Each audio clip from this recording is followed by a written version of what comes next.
అనువారి పట్నపు కాపురస్తులు పిలుపు నతానియేలును కనుగొని ధర్మశాస్త్రములో మోషేయు ప్రవక్తలను ఎవరిని గూర్చి వ్రాసిరో ఆయనను నేను కనుగొని ఉన్నాను. ఆయన యోసేపు కుమారుడైన నజరేయుడగు యేసు అని అతనితో చెప్పి అందుకు నతానియేలు నజరేతులో నుండి మంచిది ఏదైనను రాగలదా అని అతనిని అడగగా వచ్చి చూడుమని పిలుపు అతనితో అనెను. వింటున్నారు కదా, ఇక్కడ చదువుకున్నటువంటి వాక్యాన్ని దేవుడు ఈ ప్రాచీన కాలమున మన వినికిడిలో ఆశీర్వదించునుగా. ఇక్కడ నతానియేలు, ఫిలిప్పు వీరిరువురు కూడా గలిలయ ప్రాంతమునకు చెందినటువంటి వారు. ఈ గలిలయ ప్రాంతము అన్నది మనం జ్ఞాపకం చేసుకుంటూ వస్తే అది బెత్లెహేము గ్రామమునకు గలిలయ జిల్లా, దేశము యోదయ దేశం, జిల్లా గలిలయ గ్రామము బెత్లెహేము.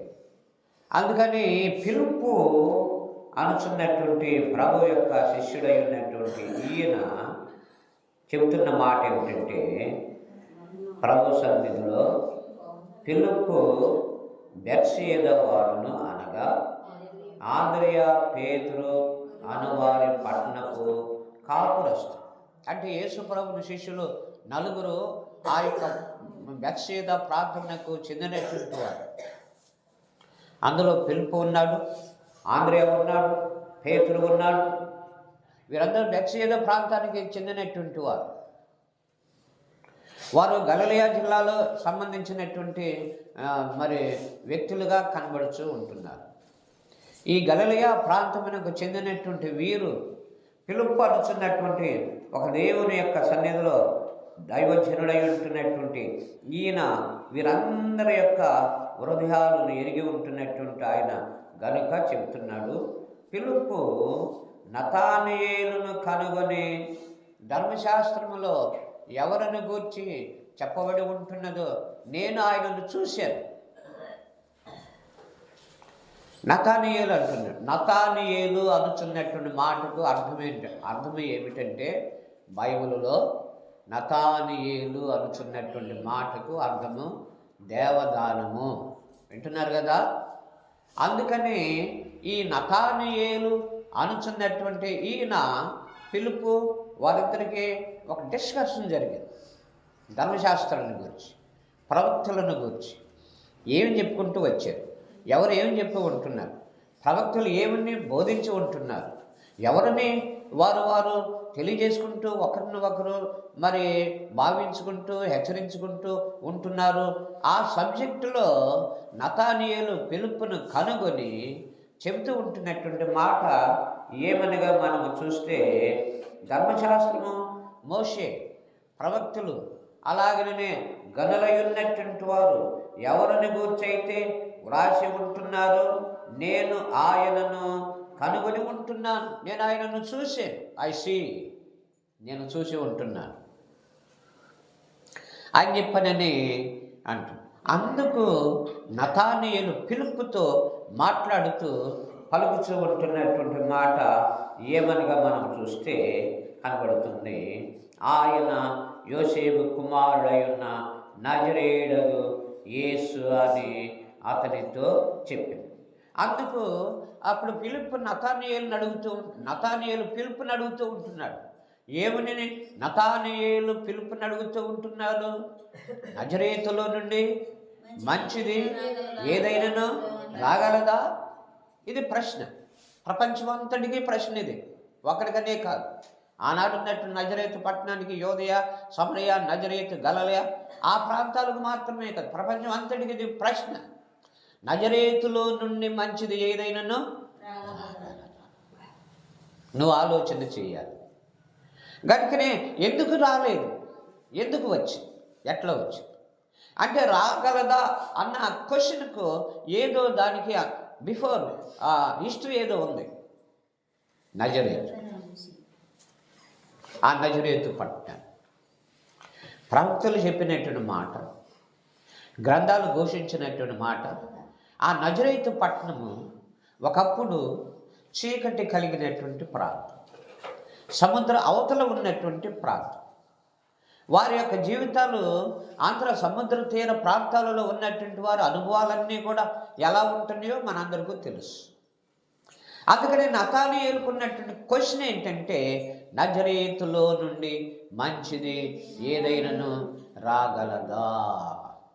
మీరందరూ చెప్పండి ఒకసారి ఆ మాట. నజరేతులో నుండి మంచిది ఏదైనాను రాగలదా అని చెప్పనంటే అందుకు ఆన్సర్ ఏంటంటే వచ్చి చూడు. అంటే వచ్చి ఉంటున్నాడు. ఎవరు వచ్చి ఉంటున్నారు? మంచి వక్త, మంచి ప్రవక్త, గడికనే మంచి రక్షకుడు, మంచి విమోచకుడు, అందరినీ విమోచించుటకు విమోచనార్థముగా ప్రవక్తలు చెప్పిన మాట మోషే. అలాగనే ఇంకా గనులై ఉన్నటువంటి వారు గ్రంథాలు అన్నీ కూడా ఘోషించి చెప్పినటువంటి మాట ఏమిటంటే, నజరేతులో నుండి మంచిది వచ్చి ఉంటుంది. ప్రశ్న ఏంటి? ఏదైనాను మంచిది రాగలదా? మీరందరూ ఏమంటున్నారు ఇప్పుడు అక్కడ? వచ్చి చూడుము అంటే నేను ఆయనను చూసే, నేను ఆయనను కనుగొన్నాను, నేను ఆయనను వెంబడిస్తున్నాను ఇప్పుడు. అందుకనే నీవు కూడా వచ్చి ఆయనను వెంబడించుమని పిలుపు నతానీయేలును ప్రోత్సహిస్తూ ఉంటున్నాడు, నడిపిస్తూ ఉంటున్నాడు. నీవు కూడా వచ్చి చూడు, నేను ఇప్పుడు ఆయనను వెంబడిస్తున్నాను. ఆ నజరేతులో నుండి వచ్చినటువంటి ఆ మంచి వ్యక్తి. అందుకని దేవుని యొక్క సన్నిధిలో ఆ క్రింద ఇంకొక మాట కనబడుతూ, నజరేయుడగు ఆయన ఎవరండి? యోసేపు కుమారుడైన నజరేయుడగు యేసు అని అతనితో చెప్పాను. అందుకు నతానీయేలు నజరేతుల నుండి మంచిది ఏదైనాను రాగలదని అడగగా వచ్చి చూడమని పిలుపు అతనితో చెప్పాను. యేసు నతానీయేలు ఎందుకు వచ్చుట చూసి, ఇదిగో ఇతడు నిజముగా ఇశ్రాయేలీయుడు, ఇతని యందు ఏ కపటమును లేదని అతనిని గూర్చి చెప్పాను. గనుక ఆ ప్రకారముగా మనం చూస్తే నిజముగా ఇతడును ఇశ్రాయేలీయుడే. యేసయ్యను చూశాడు, యేసయ్యను కలుసుకున్నాడు, యేసయ్యను వెంబడిస్తూ ఉంటున్నాడు. ఆయనకున్నటువంటి సందేహము తీరిపోయింది. మంచిది ఏదైనాను రాగలదా అని చెప్పి అనుచున్నటువంటి సందేహము పిలుపు నతానీయేలుకు చెప్పినప్పుడు ఆయన యొద్దకు వెళ్ళాడు, ఆయనను చూశాడు. అతనిలో ఉన్నటువంటి అనుమానము, అతనిలో ఉన్నటువంటి సందేహము, ఆ యొక్క నజరేతు పట్టణాన్ని గురించి ఉంటున్నటువంటి ఆ గొప్ప అతనిలో ఉన్న అభ్యంతరాలు అన్నీ కూడా తొలగిపోయి అప్పుడు యేసు ప్రభు ఆయనను చూసి అంటున్నాడు, ఇతడును ఎవరంటండి? ఇతడును ఇశ్రాయేలీయుడు. అందుకని మంచిది ఏదైనాను రాలేదు. నీకు ప్రశ్న, నాకు ప్రశ్న, అందరికీ ప్రశ్న. ఒక ఇంటిలోనే ఒక మంచి వ్యక్తి దేవుని వెంబడించేవాడు కావాలి. ఒక కుటుంబంలోనే ఒక మంచి వ్యక్తి దేవుని వెంబడించేవాడు కావాలి. ఒక గ్రామంలోనే ఒక వ్యక్తి మంచిని యేసయ్యను కలిగి ఉంటున్నటువంటి వాడు కావాలి.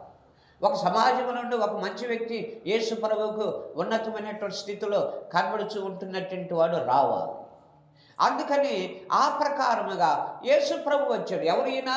యోసేపు కుమారుడై ఉన్న నజరేయుడగు యేసు. యోసేపు కుమారుడై ఉన్న నజరేయుడగు యేసు. యోసేపు బెత్లెహేము. అందుకని ఆ ప్రకారముగా ఈయన ఎవరు, ఏంటి అన్నది ఇక్కడ మనమందరమును ఆలోచన చేస్తూ ఉంటున్నట్లయితే ఇతని యొక్క గుణగణ లక్షణములను మనము ఆలోచన చేస్తూ ఉండాలి. నజరేతు వాడా నిన్ను చూడాలి, నా యేసు నాదా నిన్ను చేరాలి, నీదు దావీదు సాక్షిగా నేను బ్రతకాలి, నజరేతు వాడా నిన్ను చూడాలి, నా యేసు నాదా నిన్ను చేరాలి. చూసారా? అందుకని ఆయన నజరేయుడై ఉన్న యేసు క్రీస్తు మంచివాడు అన్నది మనం. యేసు ప్రభు గుడ్ సమరటన్, మంచి సమరయుడు ఆయన. అందుకని ఆయనలో మంచి ఉంటున్నది. యోహాను సువార్తలోనే మనము మరి ఒకటి జ్ఞాపకం చేసుకొని కనుగొనుచూ ఉంటున్నప్పుడు ఈ విధముగా ఈయనలో ఈ విధమైనటువంటి పరిస్థితులన్నీ కూడా మనకు కనబడుతూ ఉంటున్నట్లుగా మనము జ్ఞాపకము చేసుకోవచ్చు. 7వ అధ్యాయము 49వ వచనమును చదువుకున్నాను. 7వ అధ్యాయము 40వ వచనము చదవండి. 7వ అధ్యాయము 40వ వచనమును మనము చదువుకుందాం.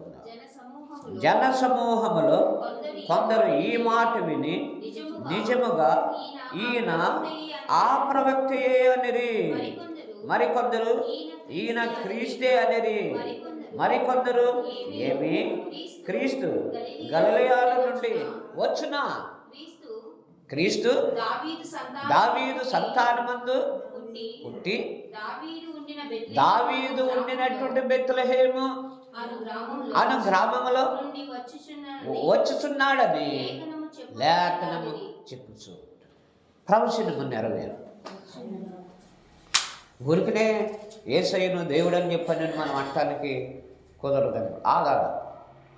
ప్రవచన ప్రవక్తలు, అలాగనే యాజకులు, రాజులు, అలాగనే గ్రంథాలు, ఇవన్నీ కూడా ఆయనని గురించి సాక్ష్యం ఇచ్చినాయి. నువ్వేవో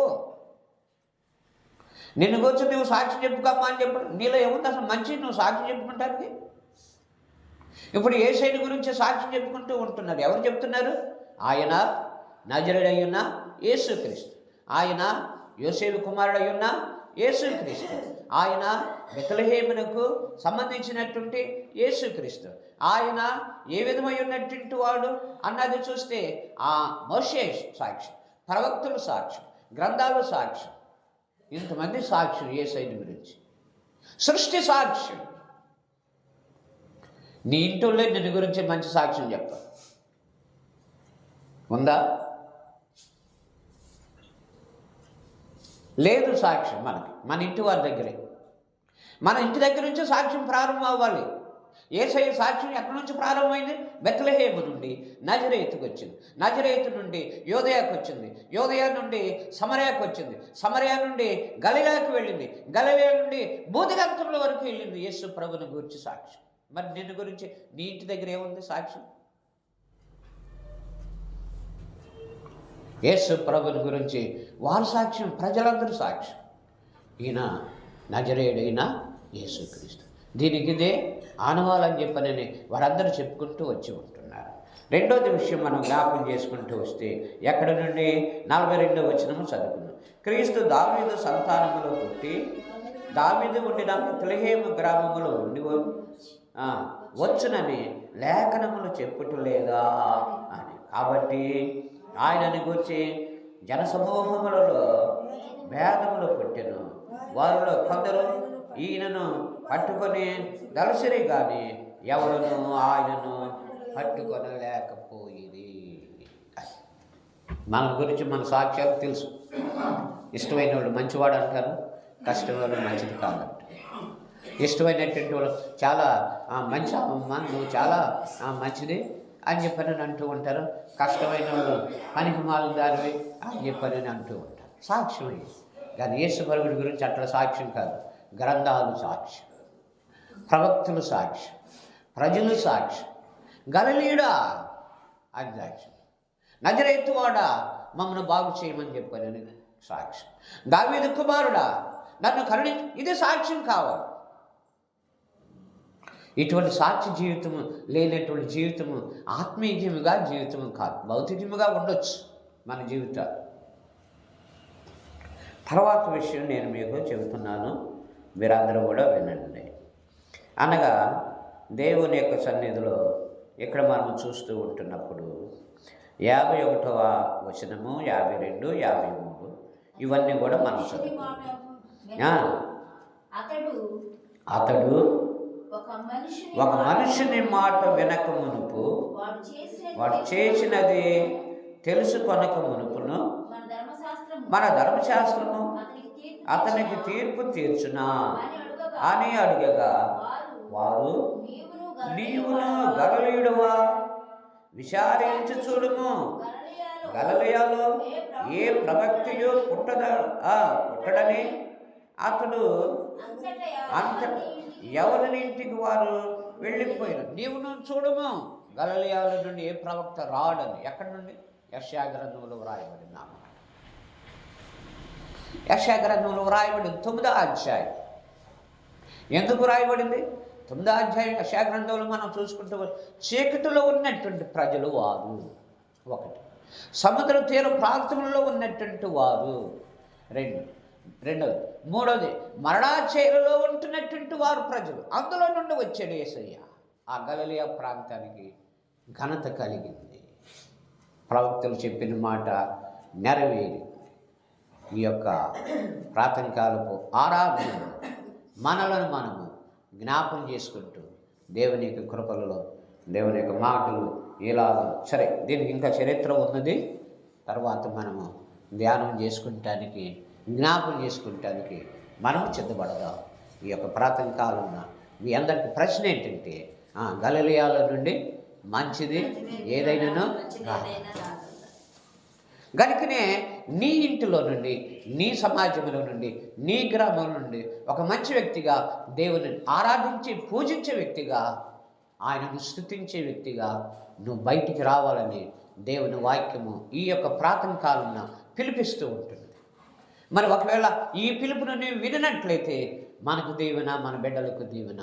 ఆశ్చర్యం, ఈయన గలిలయుడా అని చెప్పని పిలాతుతో సహా, హేరోదు మహారాజుతో సహా, పరిసయ్యులతో సహా, శంకరులతో సహా అందరూ ఆశ్చర్యపోయి ఉంటున్నారు. ఈయన గలిలయుడా, యోసేపు కుమారుడా అని చెప్పినది నతానీయేలు పలికిన మాట, పిలుపు చెప్పిన సంభాషణ యోహాను సువార్తలో మనకు కనబడుతూ ఉంటున్నది. అందుకని ఈ యొక్క ప్రాంతం, ఈ యొక్క ఉదయకాలమైన మనము కూడా నజరుడై ఉన్నటువంటి యేసుని వెంబడిస్తే మనలో కూడా ఇటువంటి మంచి భావాలు రావాలి. ప్రభు సన్నిధిలో ఆయన వెంబడిస్తున్నటువంటి మనలో నుండి మంచి భావాలు రావాలి. అది అందుకని ఈ మంచి భావాలు మనలోనికి వచ్చినప్పుడు ప్రజలు మనల్ని చూసి, ఓహో ఫలానా కుటుంబంలో ఒక మంచి వ్యక్తి, ఫలానా గ్రామంలో ఒక మంచి వ్యక్తి, ఫలానా దేశంలో ఒక మంచి వ్యక్తి, ఫలానా సమాజంలో ఒక మంచి వ్యక్తి బయటికి వచ్చి ఉంటున్నారు అని చెప్పని నేను చూసి ఆ కుటుంబానికి దీవెన, ఆ మనుషులకు దీవెన, ఆ తల్లిదండ్రులకు దీవెన, ఆ సమాజానికి దీవెన, ఆ ప్రాంతానికి దీవెన ఉంటుంది, ఘనత కలుగుతూ ఉంటున్నది. మనల గురించి అటువంటి ఘనతలు కావాలని, రావాలని వాక్యం మనకు తెలియజేస్తూ ఉంటుంది. ఒకవేళ ఇప్పుడు వరకును మనం ఇటువంటివి కలిగి ఉండకపోతే ఇకనైనాను కలిగి ఉండుటకు మనం సిద్ధపరచబడుతూ ఉంటూ ఉండాలి. అందుకని మంచిది ఏదైనాను నీలో ఉన్నదా, మంచిది ఏదైనాను నీ ఇంటిలో ఉన్నదా, మంచిది ఏదైనాను నీ సమాజంలో ఉన్నదా, మంచిది ఏదైనాను నీలో కలుగుతూ ఉంటుందా? ఒకవేళ మంచి ఉంటే ఇది నతానీయేలు వలె యేసుని వెంబడించు. అది ఇందులో ఉన్నటువంటి సారాంశం. నేను వెంబడించాను, పిలుపు అంటున్నాడు. నేను చూసాను ఆయనను, పిలుపు అంటున్నాడు. నీవు కూడా వచ్చి చూడు, సాక్ష్యం. అందుకని అటువంటి ఆధారాలతో కూడినటువంటి వాటిని మనందరము ఈ యొక్క క్రిస్మస్ దినాలలో వీటిని మనం ధ్యానం చేసుకుంటా మనకు దీవెన, ఆ దీవెనకరమైనటువంటి ఆశీర్వాదములు ప్రభు మనకు, మన బిడ్డలకు, మన కుటుంబాలకు, మన గ్రామమునకు దేవుడు అనుగ్రహింప చేస్తూ ఉండాలని మనందరము ప్రార్థన చేసుకుందాం. దేవుడి మాటలను దీవించి ఆశీర్వదించును గాక. అందరూ కళ్ళు మూసుకొనండి, మోకరించండి, ప్రార్థన చేసుకోండి. పరిశుద్ధుడా, మహోన్నతుడా, మమ్మల్ని మిక్కిలిగా ప్రేమించిన మాట్లాడు ఈ ప్రాతన కాలపు ఆరాధన కొరకు వచ్చింది ఈయనే పెట్టు అందరినీ కూడా మీరు దీవించి ఆశీర్వదింపదాచి. ఇంకనూ ఎందరో ఉన్నారయ్యా గ్రామంలో, సంఘంలో రాలేకపోవచ్చు, వారికి కూడా ప్రేరేపణ కలుగుచ్చి నడిపించి తగిన సహాయం మీరు అనుగ్రహింపదాచి మా ముందున్నటువంటి ఇదిగో నాయన ఈ క్రిస్టమస్ దినాలలో ఈ క్రిస్టమస్ మేము ఆచరించడానికి కావచ్చు భక్తి భావాలు ఆత్మీయ క్రిస్టమస్ మేము ఆచరించి దీవించబడే భాగ్యం మా అందరికీ బిడ్డలకును మీరే కలుగు చేయమని యేసుక్రీస్తు పరిశుద్ధ నామమును బట్టి ప్రార్థించి వేడుకను చూపుతున్నాము తండ్రి. పరలోకమందున్న మా తండ్రి, మీ నామం పరిశుద్ధపరచబడునుగా, మీ రాజ్యం వచ్చునుగా, మీ చిత్త పరలోకమందు నెరవేరినట్లు భూమి యందు నెరవేరునుగా. మా ఆహారం నేడు మీరు మాకు దాయిచ్చి మా రుణస్థులను మేము క్షమించిన ప్రకారం మా రుణములను క్షమించు, సోదరులను ప్రవేశింపనివ్వక కీడు నుండి తప్పించు. ఎందుకంటే రాజ్యము బలము శక్తి మహిమ నిరంతరం మీరే ఉన్నారు తండ్రి. మన తండ్రి అయిన దేవుని నుండి కుమారుడు అయిన యేసుక్రీస్తు వారి కృప నుండి పరిశుద్ధాత్మ యొక్క అన్యోన్య సహవాసము ఆశీర్వాదం మనందరికీ ఆయనను ప్రేమించుచున్న బిడ్డలకు ప్రభు వచ్చినంత వరకు తోడనేడుగా ఉండి నడిపించి వర్ధలింపదయచేయబడునుగా. ఆమేన్ ఆమేన్ ఆమేన్. అందరికీ వందనాలు. Praise lord.